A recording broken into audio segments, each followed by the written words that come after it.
একটা প্রশ্ন করেছে বিভিন্ন জায়গায় নাকি মাইক বন্ধ করে দিচ্ছে। আমি একটা কথা বলবো, কারো রাইট নাই মাইক বন্ধ করার।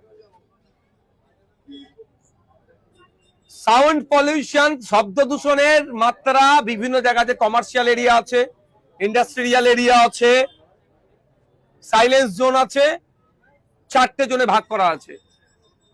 কলকাতা হাইকোর্টের 65 ডেসিমেলের নিচে বাজানোর কথা বলা আছে।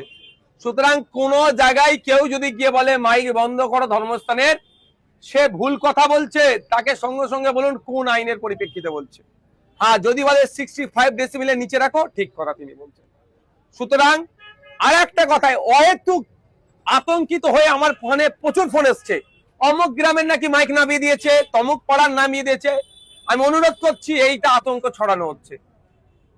আপনি নিজে গিয়ে দেখুন তো সেই পাড়ায় মাইক নামিয়েছে কি নামাইনে। ওই গ্রামে আপনি জানতো, কার কথা শুনে আপনি ফোন করছেন আমাকে, কাউকে ফোন করতে আতঙ্কিত হবেন কেন? শুনেন, দেশ চলবে, রাজ্য চলবে কারো কথাই নয়, সংবিধানের কথাই, আইনের কথাই। আইন সেখানে বলা হচ্ছে কি 65 ডেসিবেলের নিচে। 65 ডেসিবেলের উপরে উঠলে সাউন্ড দূষণ হবে। আমরা সাউন্ড দূষণের পক্ষপাতী নয়। আর মসজিদের মাইকের আজান আপনি যদি বলেন 65 এর নিচে থাকে।